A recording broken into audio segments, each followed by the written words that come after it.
Os presento a David Bueno. David Bueno y Torrents es doctor en biología y profesor e investigador de la sección de genética biomédica, evolutiva y del desarrollo de la Universidad de Barcelona.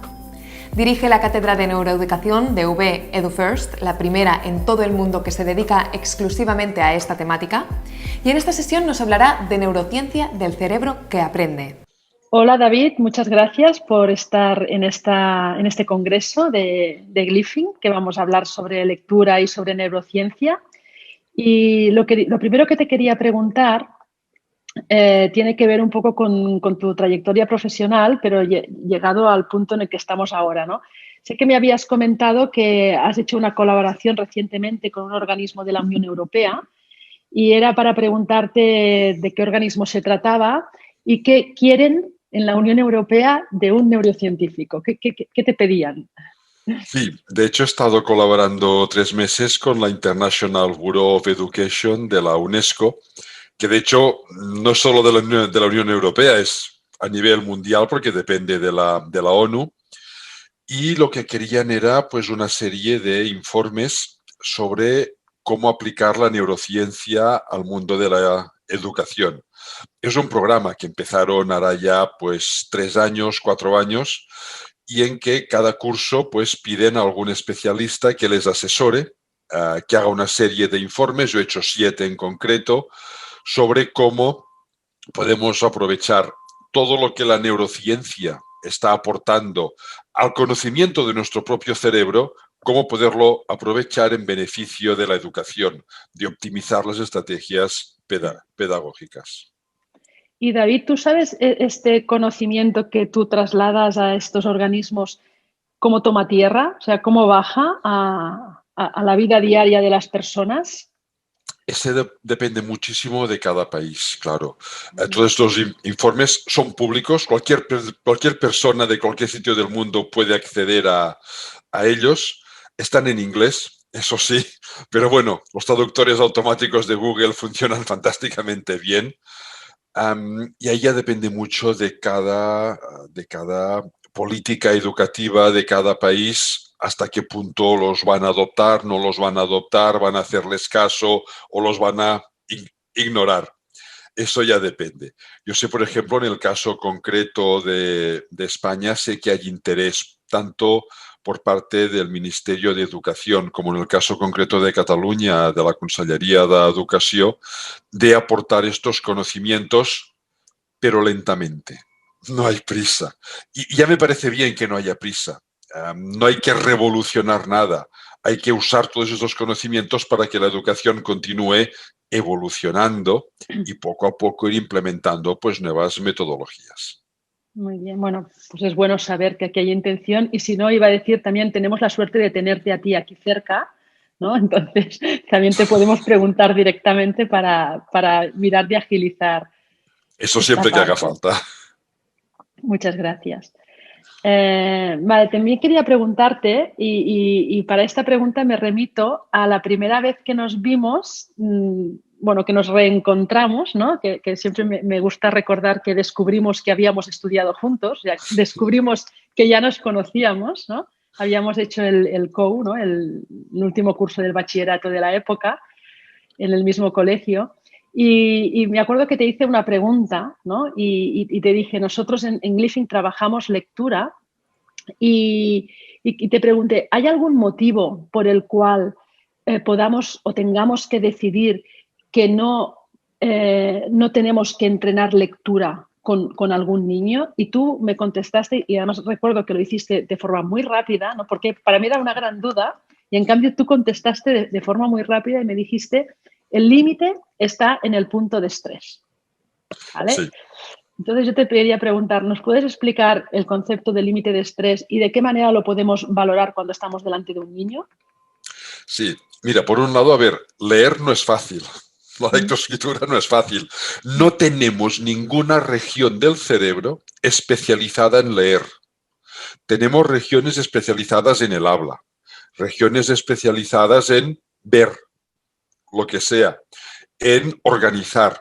Bueno, cuando un niño o una niña aprenden a leer, lo que tienen que hacer es combinar todas estas regiones de manera novedosa para integrar comunicación oral, visión de los símbolos escritos, abstracción, porque el lenguaje escrito es abstracto, comprensión, es decir, eso es difícil. Claro, ¿qué sucede cuando tenemos que afrontar un reto que es difícil? Tanto las niñas y los niños como los adultos exactamente igual. Si lo vemos como un reto insuperable, pero se nos obliga a hacerlo, ahí es donde está el punto de estrés. Este es el punto en el cual se ponen en marcha mecanismos automáticos que perciben esa situación como una posible amenaza.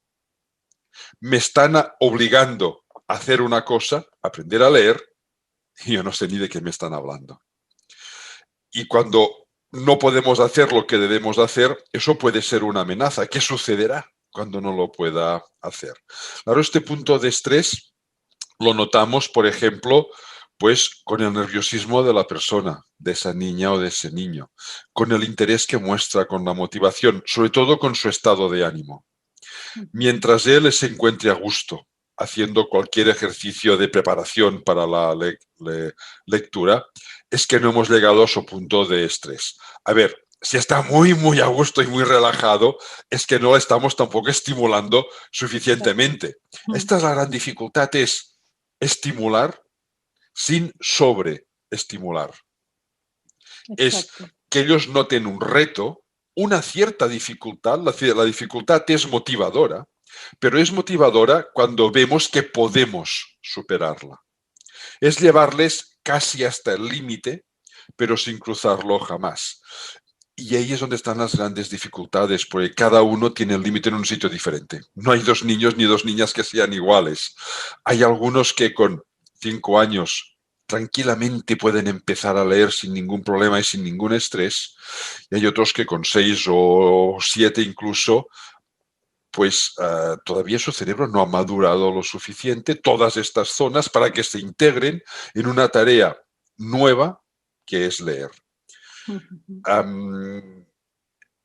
Una de las formas de verlo, si están en ese punto para empezar a leer o no, es mostrarles uno de esos libros tan bonitos infantiles que tienen un poco de texto en una página. Ahora no tengo ninguna mano, lo siento, pero no, pero tienen un poco de texto. Sí. Tienen un poco de texto en una página y un dibujito en otra. Nosotros les leemos en voz alta ese texto. Leer en voz alta es muy importante. Mientras ellos solo miran el dibujo, es que ese texto no les importa para nada. No han relacionado que esos garabatitos dicen algo de ese dibujo. Cuando vemos que sus ojos van pasando del texto al dibujo, es que se han dado cuenta que hay una relación. Ese es el momento de empezar sin provocar estrés. Muy bien, muchas gracias. Otra pregunta, desde el punto de vista neurocientífico, ¿nos puedes explicar, ya sé que es una pregunta muy grande y tenemos poquito tiempo, pero ¿nos puedes explicar cuándo se empezó a trabajar a partir del paradigma de la plasticidad cerebral y cuándo se ha empezado a popularizar? Mira, empezar a trabajar pues hará ya más de 40 años. Fue la década de los 70 cuando se vio que el cerebro es plástico a cualquier edad. Antes se pensaba que no, que los adultos no teníamos un cerebro plástico. Si fuese cierto, no podríamos aprender cosas nuevas, porque el aprendizaje se basa en la plasticidad, ¿no? Pero poderlo aplicar o tener suficiente conocimiento detallado de cómo se produce esa plasticidad, de cómo va cambiando con la vida, eso hará pues unos 20 años como mucho, y que se empezó a popularizar pues hará como mucho una docena de años. De hecho, fue el momento en que se empezó a hablar de esta neuroeducación, esta aplicación de conocimientos en neurociencia al mundo de la educación. Es algo muy reciente. Sí. Por eso tampoco no nos debe extrañar que todavía pues haya pues bueno, muchas instituciones educativas que todavía no lo contemplen. Ahora ya empezaría a ser un problema si no lo contemplasen. Sí. Pero hasta ahora era normal. Muy bien, sí, bueno, Glyphing empezó hace unos 10, 12 años. El proyecto inicial y realmente empezó captando que esto era muy nuevo, ¿vale? Y entonces yo lo cuento así, pero pensaba, bueno, que nos lo diga un neurocientífico que lo sabrá mejor que yo. Entonces, bueno, pues mi percepción acerca de esto pues era correcta. Bueno, pues sois pioneros. sí, eso sí, lo hicimos muy rápido, también porque lo hicimos de la mano de la universidad, o sea, estábamos en buenas manos. Y quería también preguntarte, en uno de tus libros, en El arte de persistir, escribes que la riqueza del cerebro está en sus conexiones, ¿no? En la cantidad de estas conexiones, pero también en el lugar en el que se establecen estas conexiones, ¿no? Y hablas, sobre todo en este momento estás hablando de las conexiones en áreas del cerebro que nos van a permitir razonar, es decir, pensar y argumentar sobre lo que estamos pensando, ¿no? Primero, la primera pregunta es, ¿qué significa esto de que se tienen que realizar estas conexiones en estas áreas dedicadas al razonamiento? Y luego, ¿cómo podemos saber que estamos activando estas áreas, o sea, las áreas correctas y no otras áreas que a lo mejor lo que están afianzando es justamente todo lo contrario? Sí, mira, a ver, cuando nosotros aprendemos cualquier cosa nueva, se hacen conexiones nuevas en el cerebro. Y toda nuestra vida mental depende de las conexiones que tenga el cerebro. Por lo tanto, cuantas más conexiones, mejor. Eso para empezar. Es tener experiencias, es hacer aprendizajes, pero experiencias, cuanto más prácticas, cuanto más integradas con nuestro entorno, más útiles son para el cerebro, más conexiones hace. Pero eso es solo una parte de la moneda. La otra parte es, bueno, si esas conexiones se hacen porque nos dedicamos a aprender de memoria y de forma no razonada, por ejemplo, largas listas de nombres, conocimientos enciclopédicos sin ningún razonamiento, bueno, sí, hacen conexiones nuevas, pero ¿para qué nos van a servir? Porque los conocimientos enciclopédicos deben servir para aplicarlos y adaptarlos a situaciones nuevas. Y eso pasa por reflexionar sobre aquello que hemos aprendido. Pasa por integrar conocimientos diferentes para dar respuestas nuevas. Y eso son otras áreas del cerebro, que son las que tenemos también que entrenar. No es no dar conocimientos, claro que hay que dar conocimientos, pero sobre todo aplicándolos a situaciones reales, a situaciones novedosas y siempre bajo un prisma de reflexividad, crítica y argumentación. ¿Cómo sabemos que estamos activando las zonas de la crítica, de la argumentación, de la reflexión, que las tenemos situadas aquí delante, lo que se llama la corteza prefrontal? Pues no lo sabemos. Tendríamos que hacer un escáner cerebral de las niñas y los niños para ver que se está activando esa zona. Y no resulta útil, pero sí tenemos pruebas indirectas. A ver, para empezar, igual que un culturista, para hacer musculación, no tiene suficiente comiendo mucha proteína. Tiene que entrenarse duro y hacer muchas pesas. Cada vez que hacemos que nuestros alumnos, alumnas, niños, niñas reflexionen, estamos activando sus redes neuronales implicadas en la reflexividad. Y como las estamos activando, harán conexiones nuevas, reforzarán las conexiones que ya tenían y por lo tanto la próxima vez reflexionarán un poquito mejor. Claro, ¿las activamos mucho o las activamos poco? Eso es lo que no podemos saber. Pero si les ayudamos a reflexionar, les damos argumentos de reflexión, hacemos que debatan, que argumenten, les ayudamos a generar preguntas, no a darles respuestas. Las respuestas tienen que encontrarlas ellos. La gracia está, para tener una buena respuesta, la gracia es generar una buena pregunta. Así que les ayudamos a generarse preguntas, a intentar resolverlas. Sabemos que seguro estamos activando estas zonas del cerebro y por lo tanto formando personas más reflexivas, más creativas, más críticas, con más capacidad de argumentación. A algunos se les activará más, a otros se les activará un poquito menos, pero lo importante no es que sea un poquito más o un poquito menos. A ver, cuanto más mejor, ya lo sé, pero como no lo podemos saber, lo importante que es que a todos se les active para que todos continúen creciendo estas habilidades que al final, a lo largo de la vida, son las que más importan. Porque el conocimiento enciclopédico, si lo olvidas, lo vuelves a buscar. La capacidad de argumentar, de reflexionar, si no la tienes, tienes que empezar a desarrollarla y eso es mucho más lento. Muy bien, pues esto es una buena guía, ¿no? Pues a la hora de hacer las programaciones escolares, en preguntarnos si realmente estamos fomentando esta parte o no. Y esto es lo que hacemos en las sesiones de comprensión de glyphing. Una de las bases es esta, es que los niños aprendan a hacer preguntas, porque el conocimiento está casi todo ya en algún sitio. Entonces, si haces la pregunta, tienes medio trabajo hecho. Luego hay que ir a buscar la respuesta, pero lo necesario es hacer la pregunta. Y luego la pregunta también está unido a la curiosidad, ¿no? Porque te salen preguntas automáticamente si estás curioso, si no. Sí, ese es otro aspecto importantísimo a tener en cuenta. Es que la curiosidad es el motor que nos lleva a continuar avanzando. A movernos nos moveremos siempre. No lo podemos evitar. Vivimos en un mundo que es dinámico, que es cambiante, así que siempre vamos a tener que cambiar. Pero hay dos maneras radicalmente opuestas de afrontar estos cambios. Que nadie está en uno de estos dos extremos. Estamos en algún punto intermedio, pero en ciencia tenemos que estudiar los extremos para que la comparación sea significativa y útil, ¿no? Hay personas que ante un cambio, una novedad, un reto, suelen responder con miedo y el miedo es una emoción básica que nos lleva a escondernos o a huir, es decir, a no afrontar ese reto. Y si no lo afrontamos, no lo superamos.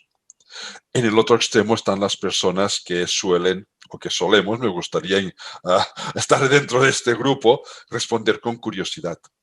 Así como el miedo es una emoción básica, impulsiva, la curiosidad se nutre de algunas emociones, como la confianza o la alegría, la sorpresa, pero la curiosidad siempre es reflexiva, siempre encierra preguntas. ¿Y esto qué es? ¿Y esto para qué sirve? ¿Y de aquí qué puedo sacar? Así es que en cualquier proyecto educativo, trabajarlo siempre a partir de la curiosidad, no de la imposición, hay que aprender esto. Hay que aprender muchas cosas, ya lo sé, pero si nosotros giramos esta necesidad de aprender y la vestimos como curiosidad para que ellos se motiven, exploren su entorno. Por eso decía antes que es tan importante que exploren su entorno. Eso es lo que despierta la curiosidad. Detrás de esta curiosidad surgen las preguntas, surgen las reflexiones, surge la proactividad, ser mucho más proactivo, generar cosas nuevas, no solo aprovechar lo que han generado otros. Muy bien.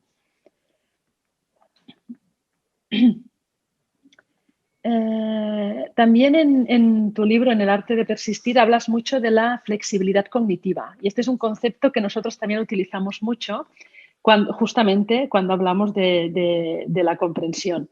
¿Cómo crees que se puede trabajar la flexibilidad cognitiva? A ver, la flexibilidad cognitiva tiene dos aspectos.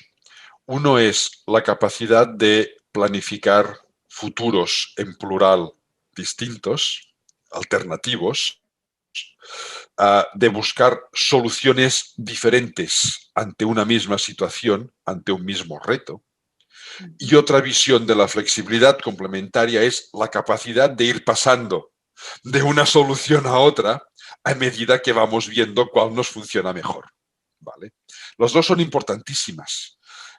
¿Cómo podemos contribuir a la parte de planificación? Pues dejando que planifiquen. Es lo mismo del culturista que decía antes. Cada vez que les dejamos oportunidad para que planifiquen, están fortaleciendo las redes neuronales implicadas en planificación, que también están aquí delante en la corteza prefrontal, al lado de las de reflexividad. De hecho, están juntas, ¿vale? Tan parecido que es un sistema con otro, ¿no? Y para que puedan planificar, necesitan tiempo. A ver, la planificación no se hace de un momento para el siguiente. Esta zona del cerebro es la que consume más energía de todo el cerebro y de todo nuestro cuerpo, más que los músculos cuando hacemos deporte. Por eso, pensar cansa. Pensar cansa porque consume mucha energía. Hay que tener tiempo para planificar, porque si no, la primera solución que se encuentre será la que se va a adoptar por falta de tiempo. Es no ir con prisas. Tampoco es dormir, dormirnos en los laureles, no es eso. Hay que tener unos tiempos, marcar unos tempos, pero que sean suficientemente flexibles para que tengan tiempo. Y aquí la reflexividad está también muy implicada. Es buscar soluciones a través de las preguntas que nos hemos hecho o que ellos se han hecho. Y eso implica también bajar el nivel de estrés. Cuando hay estrés somos mucho más impulsivos. A la que vemos una solución, a por ella vamos. No. Bajamos el nivel de estrés para poder abrir un poco más este abanico. Y la segunda visión de esta flexibilidad es pasar de una solución a otra. Si yo decido emprender un camino porque me parece el más lógico, el más razonable, el que me va a divertir más, da igual el motivo que sea. Y cuando empiezo, veo que no es lo que yo esperaba, que no da el resultado que yo quería, pues cambiar a otra solución. Y para eso, nuevamente, necesitamos no solo tiempo, sino sobre todo poco estrés, bajar el nivel de estrés. Ver, un poquito de estrés entendido como activación es útil, es lo que nos mantiene en marcha. El problema es cuando el estrés pasa ya de ser moderado y sobre todo cuando se cronifica. En el momento en que hay estrés, no tenemos ni siquiera la oportunidad mental de pasar de un camino a otro. Y la flexibilidad exige esto. Me gusta que hayas sacado el punto del tiempo, porque a veces queremos tener resultados rápidos en todo, ¿no? Entonces, yo me acuerdo una vez en un colegio hablando de las sesiones de comprensión y dijeron, sí, a los niños les gustan mucho, dice, pero me quitan mucho tiempo. ¿Lo podríamos hacer en un cuarto de hora? Y yo digo, trabajar la comprensión profunda de algo con 25 niños en un cuarto de hora es imposible. O sea, alguien se va a perder, si no todos, ¿no? O no vamos a profundizarlo. Entonces, me gusta que hayas sacado el tema de tiempo, porque a veces, como ahora todo es rápido, a veces nos olvidamos que hay cosas que siguen necesitando tiempo, ¿no? Sí. Y eso es algo que debemos combinar muy bien en cualquier proceso educativo. Estimularles siempre es bueno. Es eso, venga, pongámonos en marcha, empezad a hacer este trabajo que tenemos que terminarlo esta semana o cuando sea. Y una vez ya les hemos activado, ahí ya no valen las prisas. Ahora hay que disfrutar del tiempo para que lo hagan. Si yo cada 5 minutos voy recordando, venga, que se nos termina el tiempo, ahí el estrés empieza a subir. Es ese poquito de estrés al principio. Este es entendido como activación para que se pongan en marcha, porque si no, estamos mejor muchas veces sin hacer nada, los adultos también, ¿vale? Pero una vez ya están en marcha, ahí ya no. Ahí ya hay que dar tiempo para que vaya surgiendo todo lo que tenga que surgir. Muy bien. A mí me gusta también cuando hablas en otros de tus libros, cuando hablas del concepto, creo que era en Cerebroflexia, me parece, que hablabas del concepto de heredabilidad. Y me gusta este concepto, ¿no? Relacionado con ¿no? Es el porcentaje, el peso de genética, ¿no? Que nos da también luego la parte que queda sujeta al ambiente. Y me gusta porque esto nos apaga un poco el concepto este de determinismo genético, ¿no? Y nos da la posibilidad de sentirnos más libres y más responsables de cambiar y de mejorar. ¿Podrías explicarnos qué es el concepto este de heredabilidad y de qué manera afecta a la manera en que educamos, enseñamos y aprendemos? Sí, mira, a ver, todos tenemos condicionantes genéticos. Ahora, yo soy biólogo de formación, así que lo que voy a decir va a sonar un poquito raro, pero somos máquinas genéticas. Nuestros programas genéticos son los que hacen que nuestro cuerpo se forme y funciona tal como se forma y tal como funciona. Todos tenemos todos los genes, pero tenemos distintas variantes para estos genes. Y eso se nota mucho en el aspecto físico. Hay personas más altas y no tan altas, rubias y morenas, de tez clara y oscura. Eso también pasa dentro de nuestro cerebro. Tenemos unos 8.000 genes que funcionan dentro del cerebro en un momento u otro, con variantes. Lo que hace que haya personas con más, y ahora aquí la palabra es clave, con más facilidad, con más predisposición, no con determinismo, sino con más facilidad, bueno, pues para aprender cosas de memoria, para hacer razonamientos lógicos y matemáticos, para hacer creaciones artísticas, para la música, para la empatía, para el lenguaje, para todo. Hay personas con más facilidad que otras, facilidad genética. A esto es lo que llamamos heredabilidad. Heredabilidad es el porcentaje de una característica cognitiva, en este caso, que se debe a los factores genéticos que cada persona tiene.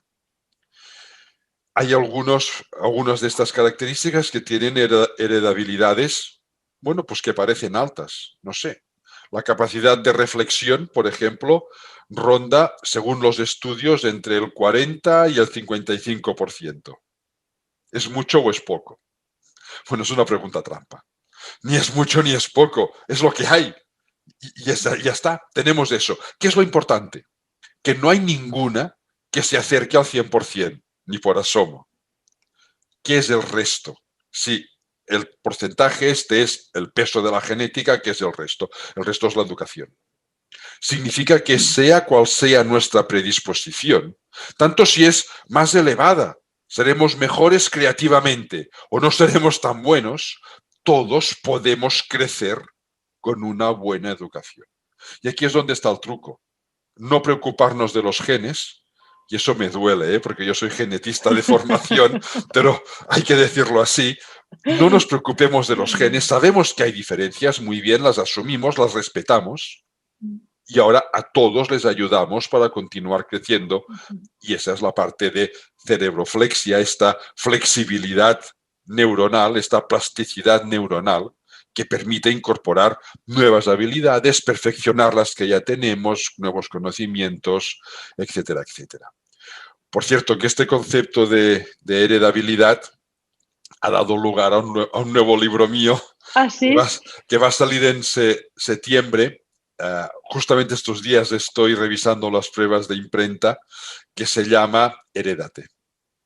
Herédate, muy bien. Tus títulos siempre son muy buenos y este lo vuelvo a decir porque, bueno, yo al menos ya estoy, creo que estoy entendiendo, ¿no? Hay la parte de herencia, pero herédate es todo lo que tú puedes hacer, ¿no? Imagino, ¿o no? Claro. ¿Sí? Sí, sepamos cómo somos y ahora a ver qué es lo que queremos hacer con nuestra vida. Sí, y además esto de la heredabilidad es para lo bueno y para lo malo, en el sentido que yo puedo nacer con mucha capacidad en algo, pero si no ejercito, claro, la puedo perder. Claro, claro. Si partimos de un nivel genético alto y me lo mutilan, pues yo voy a bajar. Y otra persona que haya nacido con una predisposición genética algo menor, si a ella la estimulan, clarísimamente me va a terminar superando. Por eso la gracia es que sea cual sea el nivel, hay que trabajarlo todo. No tiene mucho sentido eso que en otras épocas se había hecho, de decir, mira, tú eres malo, no se te da bien la música, pues mira, las horas de música, dedícate a estudiar matemáticas que se te dan mejor. No. Si se te dan mejor, igualmente se te darán bien. Sigue dedicándote a la música, porque aunque no se te dé demasiado bien, puedes hacerlo mejor. Y al final todo termina haciendo conexiones en nuestro cerebro que todas nos van a ser útiles en el futuro. Muy bien. Me encanta, David, porque transmites una confianza y una esperanza y una idea siempre de mejora que me gusta muchísimo escuchar. Bueno, esto es un aspecto también muy importante, ¿eh? Es lo que se llama mentalidad de crecimiento. A nivel psicológico se distinguen dos tipos de mentalidad. Lo que se llama la mentalidad fija, esas personas de yo soy así y nunca cambiaré, y mentalidad de crecimiento, que es que puedo seguir progresando. No hasta el infinito.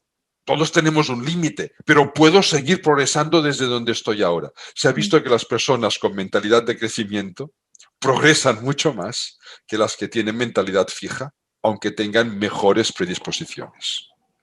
Sí, sí, sí. Por eso se trabajan mucho lo que son los autolímites, ¿no? Claro. Donde se pone el listón uno mismo. Y a veces, Sí, sí. bueno, a veces lo ves, personas que tú estás viendo con un gran potencial y que ellas se están rebajando y dices, no, no, claro, claro que no llegas. Si tú ya ni tan solo puedes ver que puedes llegar, ¿no? Sí, sí, los Se están autolímites. rebajando o las están rebajando. Eso era algo muy típico, por ejemplo, en las escuelas, hablo de hace 50 años o 40 años, es cuando íbamos por separado chicos y chicas en las escuelas. Muchas escuelas de chicas, lo sé porque tengo experiencias en mi entorno, donde se las condicionaba que, bueno, eres chica, iba a decir, siendo maestra, ya serás feliz. Bueno, claro que será muy feliz siendo maestra, pero también puede ser ingeniera, arquitecta, médico, abogada o lo que quiera ser. Pero si a ti ya desde fuera te ponen un listón y dicen, mira tú, no serás nunca médico, sé enfermera que eres chica, pues ese listón te está mutilando. Sí, sí, Es sí, sí, eso. sí. Partes de donde Sí, partes te pueden hacer bajar siempre. sí, sí, no. Y lo peor es que luego este listón acabas poniéndolo tú. Claro. O sea, te lo han puesto, pero luego te lo apropias, ¿no? Bueno, no todo el mundo, pero sí que hay personas que ves que este listón se lo están autoaplicando. Sí, Sí, sí. sí. Bueno, pues nada, hay que romper con esas cosas. Bueno, que la escuela actual ya no es No, no, como no, no. era, No. pero sí que a veces, también a veces las personas que más te quieren, en las familias a veces te ponen listones y uno luego, si se da cuenta, también los puede superar. O sea que hay que estar pendiente de esto. Muy bien. Luego, en otro libro tuyo, en Neurociencia para Educadores, tienes una frase que, que me gusta mucho. Nosotros decimos siempre en Glyphing que no hay cognición sin emoción, ¿no? Y tú tienes una frase que dice, las emociones continúan siendo el elemento multiplicador en la ecuación del aprendizaje. Entonces yo te digo, ¿hasta qué punto las emociones pueden ser nuestras aliadas y trabajar a favor nuestro o pueden ser también nuestras saboteadoras? Pueden ser ambas cosas, depende Claro, de qué emoción usemos. A ver, lo primero, ¿podemos aprender sin emociones? A ver, sí que podemos. Lo que pasa es que las emociones aumentan exponencialmente la eficiencia de todo lo que se aprende. ¿Por qué lo aumentan de esta manera? Por un motivo muy simple. Las emociones son patrones de conducta, de respuesta, preconscientes.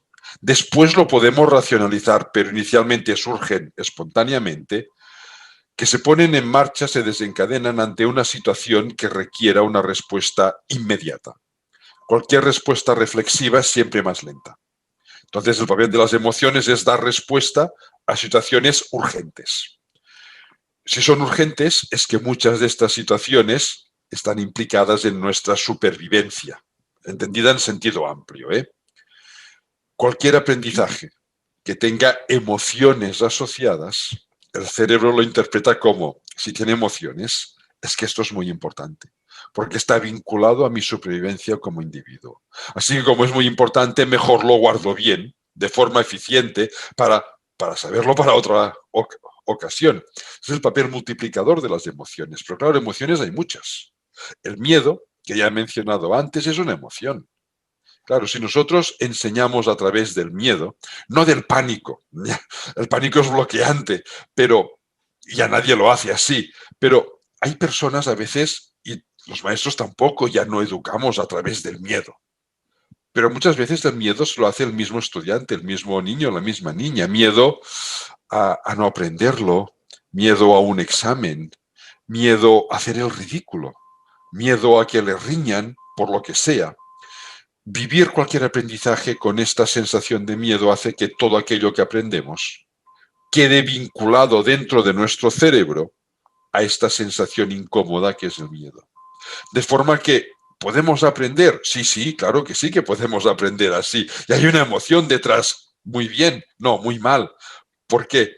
Porque son aprendizajes que no vamos a querer usar en el futuro, porque cada vez que los usemos nos recordarán esa sensación incómoda del miedo. Pero como seguro que los vamos a tener que usar en el futuro, lo que estamos haciendo es quitando calidad de vida a esas personas, porque vivirán su entorno con una sensación mucho más incómoda de lo que debería ser. Claro, ¿cuáles son las emociones más proactivas para un aprendizaje eficiente? Una es la alegría. La alegría es una emoción que transmite confianza. Y la confianza es clave. Primero para aprender, porque aprendemos de quienes confiamos y no queremos saber nada de quienes desconfiamos. Y después porque si queremos aprender a base de reflexividad y de curiosidad, de hacernos preguntas, necesitamos confiar en nosotros mismos y en los demás. Pero cuando te haces preguntas, a lo mejor no aciertas con la respuesta. Y si tú confías en los demás y no aciertas, sabes que te van a echar un cable cuando te haga falta. ¿Vale? Por lo tanto, eres mucho más propenso, bueno, pues a ser curioso, a preguntarte, a reflexionar, a innovar. La alegría y la sorpresa. La sorpresa que se vincula también directamente a la curiosidad. La sorpresa se desencadena ante una situación que no sabemos cómo responder a ella, que sucede. La sorpresa puede ser desagradable cuando es una amenaza, esas no las consideramos, ya no se dan en una escuela, pero esa sorpresa de un cambio de ritmo, una situación inesperada, el sentido del humor. Nos hace sonreír porque nos sorprende siempre. La sorpresa activa el tálamo, que es una zona del cerebro implicada en la atención. La sorpresa activa la atención. La atención es importante para aprender. El tálamo forma parte también de los circuitos de motivación. Y la motivación es importante para seguir aprendiendo a lo largo del tiempo.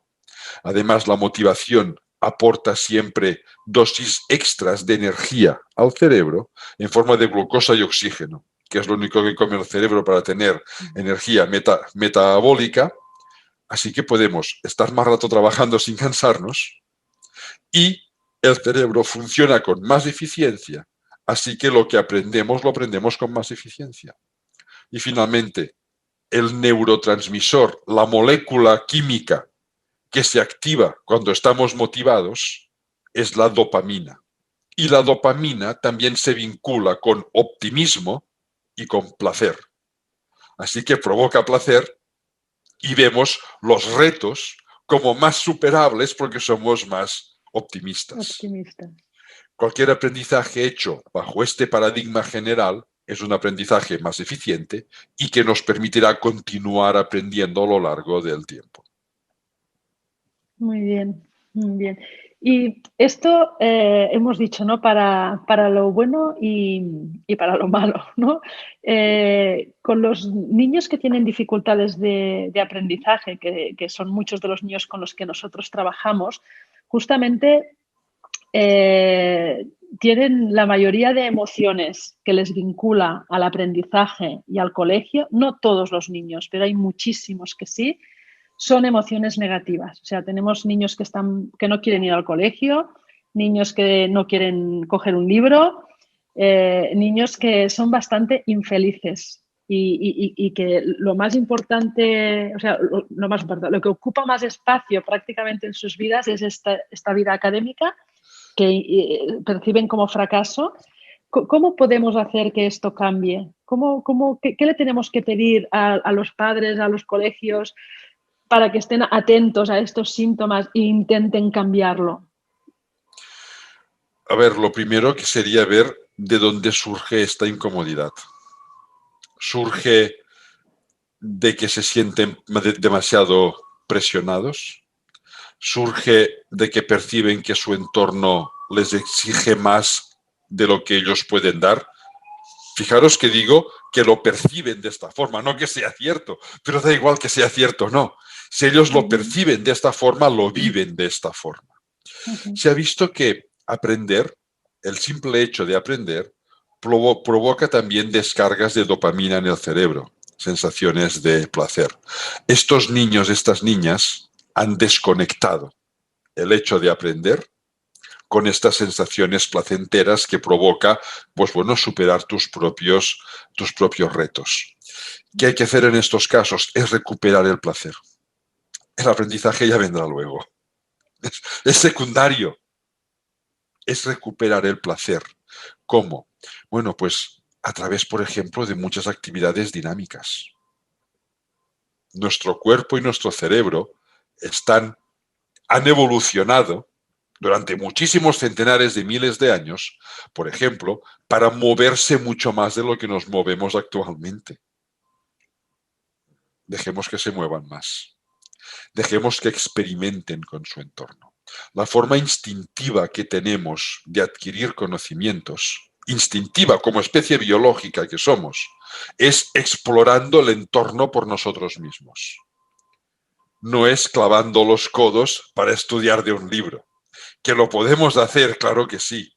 Pero las niñas y los niños tienen que experimentar con sus propias y con sus propios instintos. Es aprender a través de la experimentación, aprender a través de la exploración. Es generar entornos donde ellos puedan sentir curiosidad por lo que hacen. Es no valorar las notas que sacan, que eso lo hacemos todos, instintivamente, porque también nos educaron así, pero es sobre todo valorar el esfuerzo que hacen para conseguir avanzar, para ir aprendiendo cosas nuevas, porque esfuerzo lo hacen. Y más estos niños y niñas que están a disgusto, ellos siguen queriendo aprender porque se ven presionados para aprender y se esfuerzan. Se valora su esfuerzo. Se ha visto, decía, que cuando aprendemos se generan sensaciones de placer, pero no es exactamente así. Lo que se ha visto es que cuando aprendemos y nuestro entorno reconoce el esfuerzo que hemos hecho para aprenderlo, es cuando notamos las sensaciones de placer. Así que para estos niños y niñas lo que hay que hacer es fijarnos en el esfuerzo que están realizando, aunque no dé los frutos que esperábamos nosotros. Eso es irrelevante. Valorar el esfuerzo que están haciendo para que ellos se sientan confiados con sus capacidades de trabajar y recuperen este placer por seguir avanzando. Cuando lo recuperen es cuando podremos pensar en qué deben aprender entonces. Mientras, es que si no lo recuperan no van a aprender. Así que no nos preocupemos de lo que toque aprender. Sí, esto también es muy importante porque cuando un niño tiene muchas dificultades de aprendizaje, por ejemplo en lectura, cuando empieza a progresar, lo hace, pero no puedes seguir comparándole con aquello que tú has dicho muy bien, con aquello que tú esperabas, que sería a lo mejor con su grupo normativo, porque está muy lejos. Pero si tú aprendes a valorar ese aumento de ese progreso que ha hecho gracias a un esfuerzo que para él es muy grande, y te das cuenta de este, y lo puedes valorar, si ves esta mejora y la puedes valorar, esa mejora se multiplica exponencialmente porque el niño florece. Sí. Yo siempre digo es que lo más importante es que veamos que mejora, porque si lo pones a trabajar pero sigues midiéndole con tus expectativas que están tan lejos, no vas a poder captar la mejora. Si no captas la mejora, no se lo vas a valorar.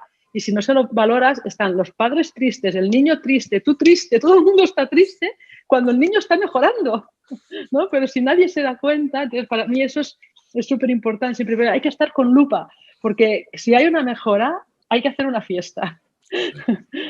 Sí, y si no vemos la mejora, debemos implicarnos como docentes y su familia para que él mejore. Implicarnos significa no dejarle solo.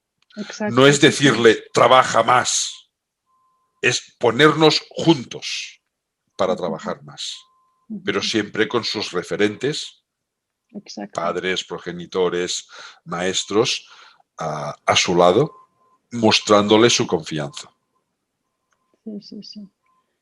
Muy bien, pues a ver si lo conseguimos porque tenemos a muchos niños pobrecitos que se pasean por las aulas con mucha tristeza.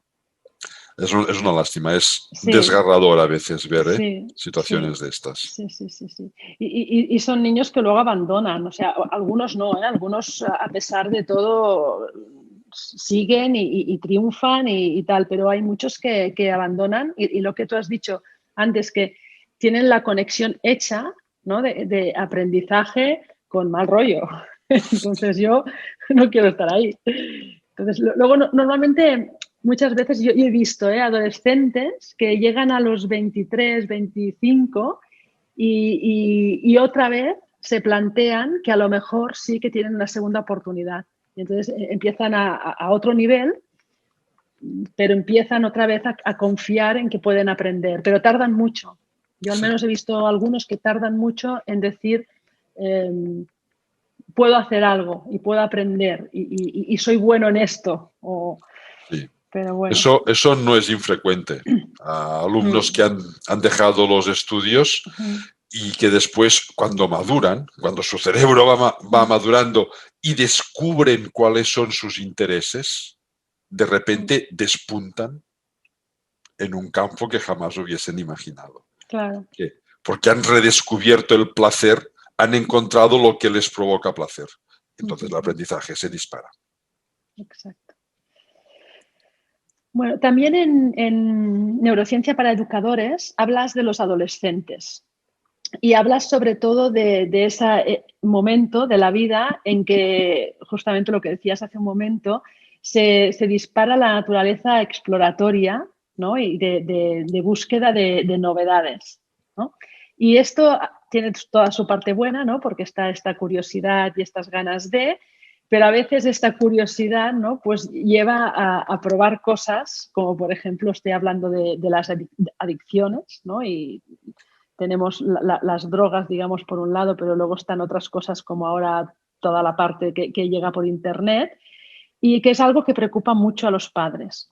Además, nosotros hemos estado en los últimos años colaborando en un proyecto del Instituto de Recerca del Vall d'Hebron, del Hospital del Vall d'Hebron, que relaciona consumo de drogas, normalmente marihuana, con fracaso escolar. Entonces, ¿puedes hablarnos un poco de cómo equilibrar estas ansias de exploración, que en principio son muy buenas, con todos los peligros? Sí, mira, a ver, yo lo primero que diría es que los padres no debemos preocuparnos por esto. Debemos ocuparnos de Vale. esto, que es muy diferente. ¿Vale? La preocupación nos bloquea, la ocupación nos activa. ¿Y cómo nos podemos ocupar? A ver, el cerebro adolescente, que por cierto estoy trabajando en un libro que se va a llamar así, El cerebro adolescente, pero esto va a tardar todavía más en salir. El cerebro de los adolescentes busca novedades y busca recompensas. Y es algo instintivo, es que no lo podemos evitar ni lo debemos evitar. Es la etapa que permite que se conviertan en adultos conocedores de sus límites, de sus gustos, de sus valores. Pero para conocer sus límites, sus gustos y sus valores, deben ensayar. Y la forma que tiene el cerebro de promover los ensayos es buscando recompensas y buscando novedades.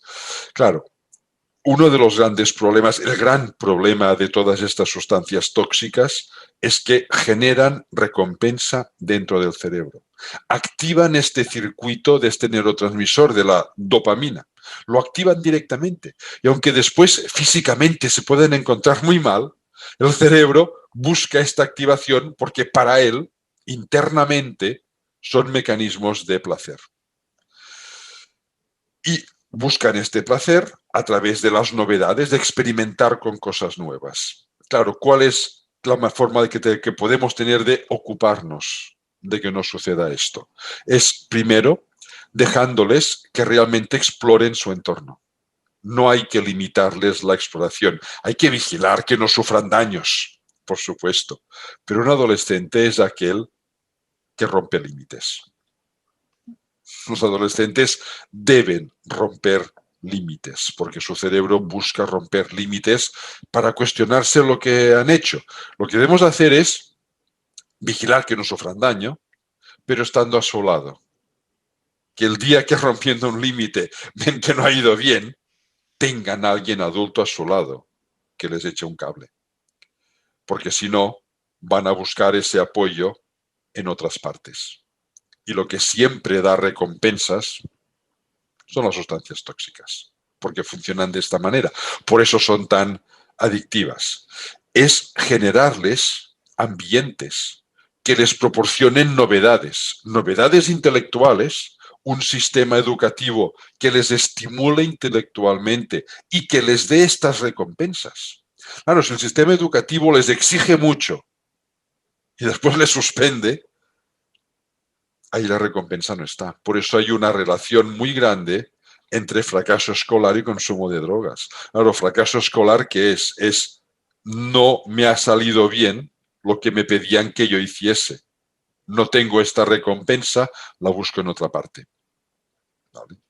Por lo tanto, es adaptar muy bien, saber muy bien qué podemos pedirles para que después noten unas ciertas recompensas con los esfuerzos que han hecho.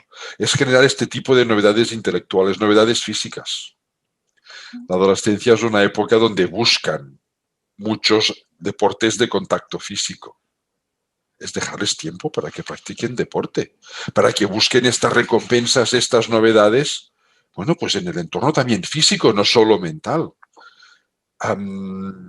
Deportes de riesgo, entre comillas, que no significa de peligro, No.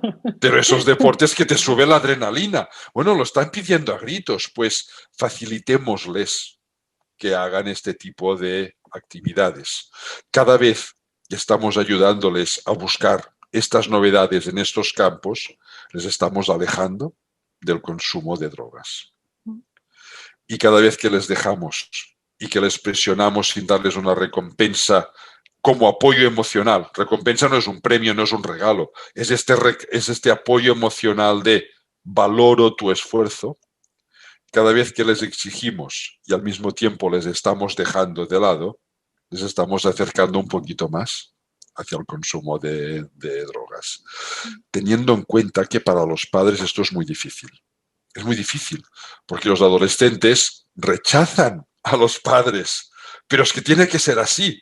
Tienen que buscar la independencia de sus padres. Los padres debemos estar a su lado para oírnos decir, mamá o papá, vete que no te quiero ver.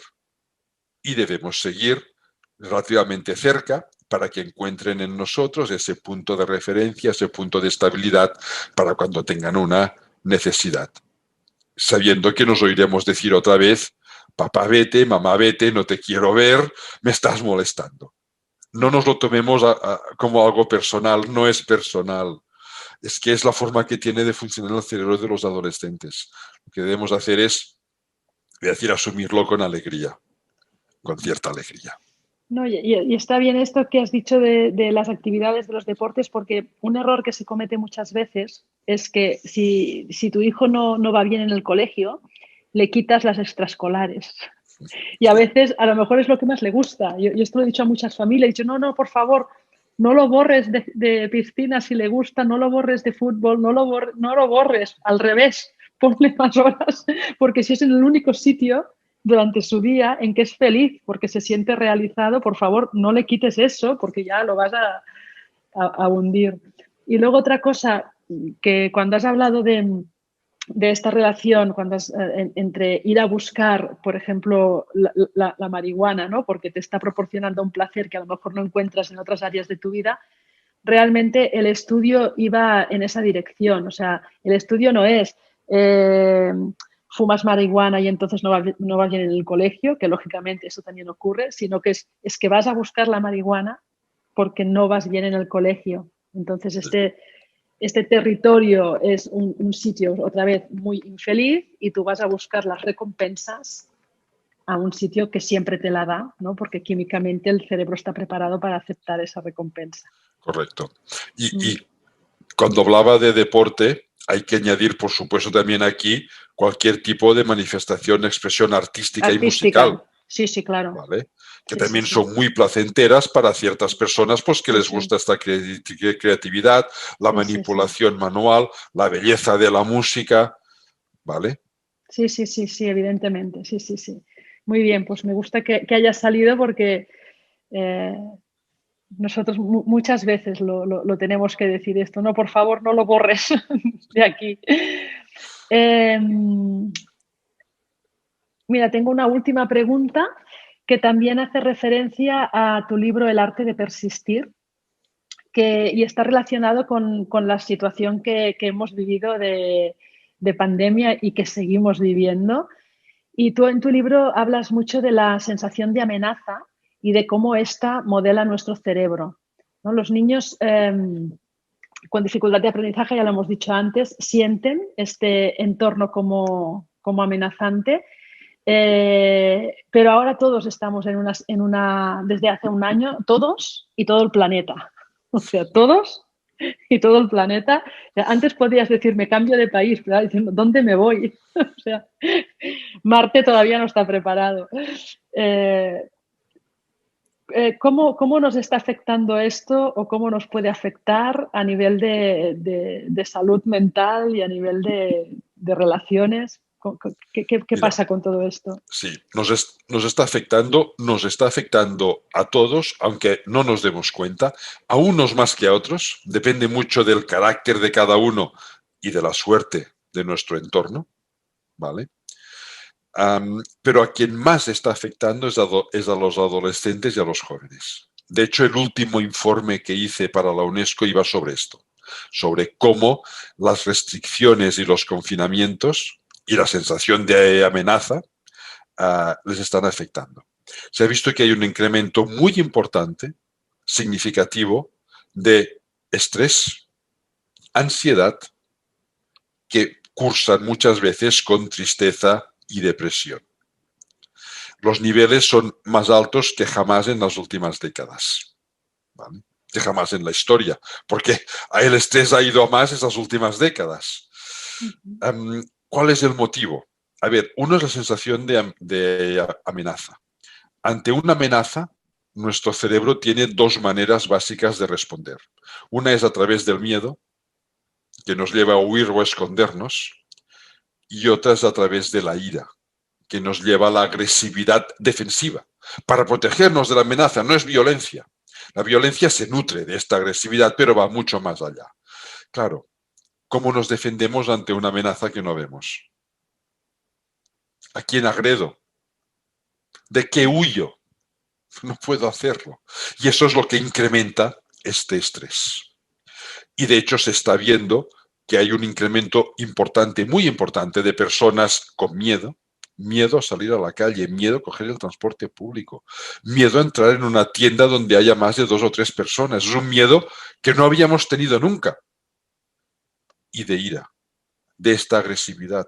Cada día en el periódico sale fiestas ilegales donde ha tenido que ir la policía y donde los asistentes, en su mayoría jóvenes, han agredido a la policía, lo que no hubiese sucedido en otras circunstancias. Estamos todos con un punto más de agresividad de lo que sería normal o de lo que había sido normal hasta ahora. Este es un motivo. Y otro motivo es que somos una especie social. Nos gusta estar con otras personas, nos gusta charlar, tomar el café con los amigos, ir a tomar un refresco, el fin de semana salir en grupo. Y ahora estamos en casa, no solo cuando hay confinamientos estrictos, sino con las restricciones, grupos burbuja, no puedes salir de tu municipio, de tu comarca, de tu provincia, de tu comunidad. Claro, tenemos un cerebro que busca relacionarse con otras personas y unas normas que no las critico. Peor hubiese sido que se hubiesen llenado todavía más las urgencias, y las UCIs. Pero el cerebro busca una relación que no podemos tener. Y esto genera un desequilibrio que nuestro cerebro interpreta como una amenaza. O sea, no solo es la amenaza de ponernos enfermos o de que se ponga enfermo a alguien querido de nuestro entorno, sino una amenaza mucho más etérea de quiero hacer algo que no puedo hacer, ¿qué está pasando aquí? Y el miedo también puede llevar al estrés, a la depresión, etcétera, etcétera. Y esto es más acusado en adolescentes y jóvenes porque son las edades en que el cerebro busca más la relación con sus iguales. Sí. Sí, esto es algo que sin el detalle que nos has dado y la explicación científica y de cerebro que hay detrás, esto es algo que muchas personas lo decimos, ¿no? Decimos, por quien más sufres es por los adolescentes, porque están en edad de explorar, de conocerse, de enamorarse y están en casa, Y ¿no? de jugar es esa edad, es que es muy divertido. Vamos por la calle, ves un grupo de... Hay una cierta diferencia de género que es cultural, pero la hay, ¿vale? Tú vas por la calle y ves chicos adolescentes y suelen ir jugando, tocándose, empujándose, dándose collejas. Sí, sí, Es sí. contacto físico. Y tú Sí, ves sí. chicas adolescentes y van cogiditas de la mano, del brazo. Ahora no dejamos ni que vayan juntos por la calle y mucho menos que se toquen.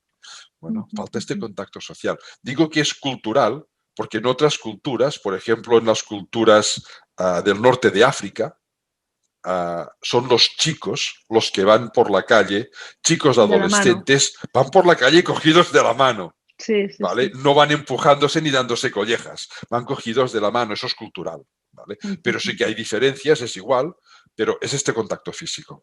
¿Vale? Sí, sí. Habría que dejarles que se tocasen un poquito más, Sí, la verdad. sí, sí, sí, sí. Muy bien, pues hemos llegado al final de la entrevista. Muchísimas gracias, David. No sé si hay algo que quieras decir.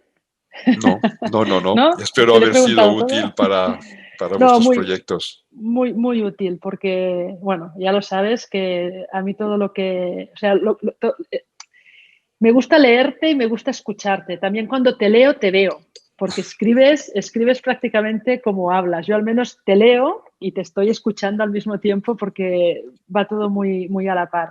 Y se disfruta mucho siempre porque tienes la gran habilidad de convertir en algo sencillo, algo tan complejo como es el cerebro, lo conviertes en algo sencillo y además lo conectas siempre con algo que todos podemos estar visualizando en el momento en que lo explicas. Por lo tanto, es la combinación perfecta para tener nuestra atención activada y nuestros motores de aprendizaje también en marcha. Muy bien, me alegro. Pues muchísimas gracias, David. Hasta la próxima. Nos vemos. Chao. Nos vemos.